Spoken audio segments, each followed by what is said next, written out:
Bonjour à tous.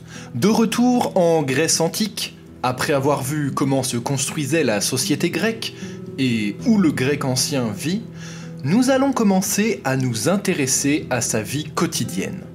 Et aujourd'hui, c'est sur l'apparence que nous nous penchons. Comment il s'habille, se lave, se coiffe, quels sont les codes de société et les pratiques conseillées. Et je vais commencer tout cela par la tenue vestimentaire.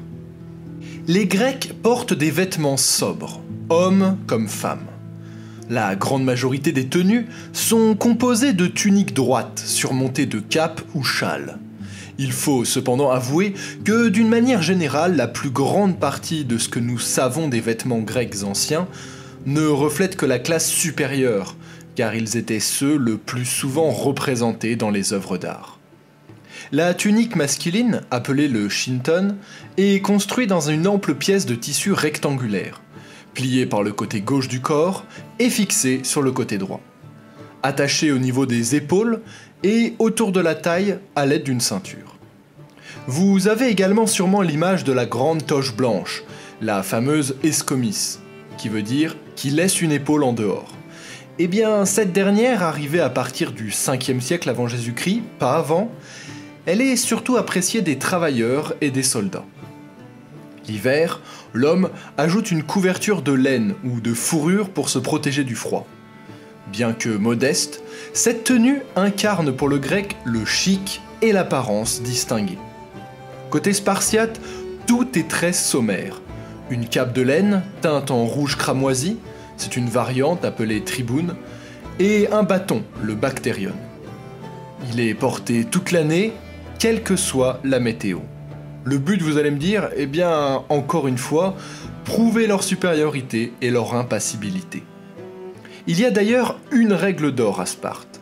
La cape doit être portée une année durant sans être lavée, afin de montrer que l'on n'apporte aucune attention à son vêtement, symbole d'austérité et de dépouillement. D'ailleurs, ce style de faire, cette vision, sera d'ailleurs repris par certains philosophes, notamment Socrate. Pour compléter la tenue, les Grecs sont très souvent pieds nus en intérieur et enfilent des sandales en cuir pour l'extérieur. Là encore, les Spartiates ont leur petite habitude, les chaussures sont interdites aux adolescents pour les endurcir. Chapeaux en paille ou feutre, bonnets de laine et autres calottes de cuir viennent compléter cette tenue. Les femmes sont de leur côté, société grecque oblige, beaucoup plus pudiques dans leur tenue que les hommes.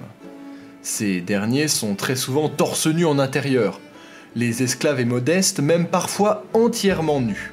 Impensable pour une femme. Elles vont donc porter un péplos, tunique descendant jusqu'aux pieds, et le chinton aussi de lin, aussi jusqu'aux pieds. En dessous de tout ça, hommes comme femmes portent ce que l'on appelle périsoma, en guise de sous-vêtements. Alors tous ces habits, eh bien la plupart du temps ils sont tissés à la maison, dans le gynécée, par la femme ou les servantes. Il s'agissait toujours de morceaux de tissu non coupés et non cousus. Cependant, la teinture est l'affaire de professionnels et elle est très chère. Les couleurs les plus appréciées sont le rouge, le violet, le vert et le jaune. Toutes obtenues à partir de plantes et de poudre de coquillage.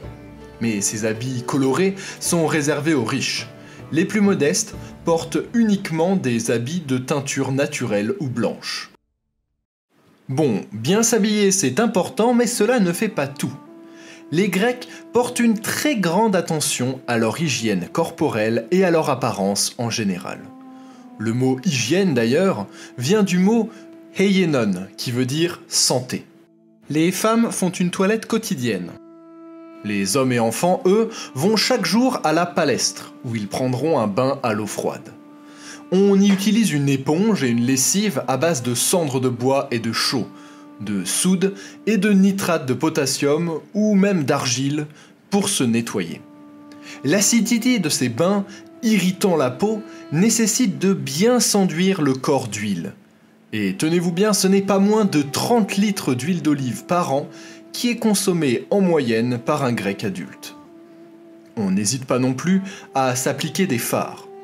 Jamais oublier de se nettoyer les oreilles, les ongles et les dents avec des spatules et bâtonnets. Ah, et pour terminer, on met du parfum. Tout un art de la parfumerie s'est développé à base de plantes ou d'épices orientales. Il marque une très forte distinction entre riches et pauvres, entre citadins et ruraux. Bien se coiffer est également primordial. Tous les Grecs ont leur petit peigne à la maison. La coupe de cheveux, parlons-en justement. Elle est l'objet de beaucoup d'attention, notamment chez les hommes, et en particulier chez les Spartiates, qui portent les cheveux longs et soigneusement tressés, symbole selon eux de l'homme libre. Dans les autres cités, on préfère les cheveux plus courts à l'âge adulte. Mais attention, jamais le crâne rasé. Ceci est un signe distinctif des esclaves.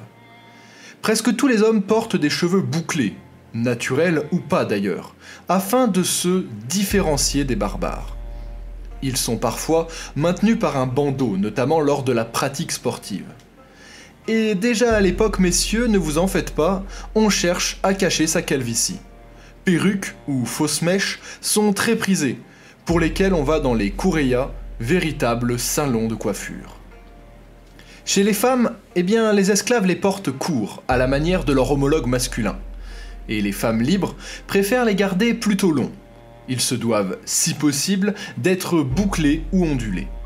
À noter qu'à l'exception de certaines fêtes, les femmes ne les gardent presque jamais détachés, mais plutôt en tresse ou chignon, coupe beaucoup plus pudique. Les cheveux étaient parfois teints, en plongeant un peigne de plomb dans le vinaigre, comme chez les Romaines d'ailleurs plus tard. Elles pouvaient également les couvrir de poudre colorée. Et les poils alors ? L'épilation est très courante chez les femmes. Le rasoir est même considéré comme un accessoire plus féminin que masculin. Une technique existe même pour une épilation plus soignée, notamment du maillot, en faisant brûler le poil à l'aide de la mèche d'une lampe à huile. Nous pouvons citer cette petite adresse féminine à la lampe, j'ouvre les guillemets, « Seul, tu éclaires les secrets recoins de nos cuisses, flambant le poil qui y fleurit. » Les hommes préfèrent se laisser pousser la barbe et la moustache, mais jamais de trop. À l'image des cheveux, il ne faut pas négliger l'entretien. Les Spartiates, eux, petite particularité, se rasent entièrement la moustache, ne gardant que la barbe. Pour finir ce petit tour d'horizon de l'apparence, parlons un petit peu du maquillage, car il est très développé. Nous avons déjà de quoi colorer les lèvres, le contour des yeux ou les joues. Mais le maquillage est assez mal vu en vérité. Il est souvent réservé aux courtisanes, aux acteurs, aux fêtards et aux femmes dites légères. Au contraire, les bijoux, eux, font fureur. Les plus belles pièces sont en or, très richement ouvragées. Mais on en retrouve aussi en argent, en bronze ou en fer, parfois agrémentées de pierres précieuses ou de perles de verre. Les hommes vont porter des bagues, des broches dans les cheveux et parfois des petits bracelets de cheville. Les femmes multiplient, elles, ces ornements en ajoutant des colliers, des boucles d'oreilles et des fibules très ornementées pour accrocher leurs vêtements. Bon, nous avons pu le voir, cet épisode est assez court, mais il me semblait essentiel pour repérer que l'apparence a son importance. À travers sa tenue, bien différente de l'image un peu cliché de ce que nous avons de la toge de philosophe ou de ses bijoux, à travers l'entretien de sa pilosité et de sa coiffure, le grec et la grecque se construisent une apparence très soignée. Bien sûr, il y a de grandes chances que ce travail du quotidien concerne un petit peu moins les couches basses de la société. Mais vous avez désormais une petite idée d'à quoi ressemblent les Grecs qui déambulent dans les rues.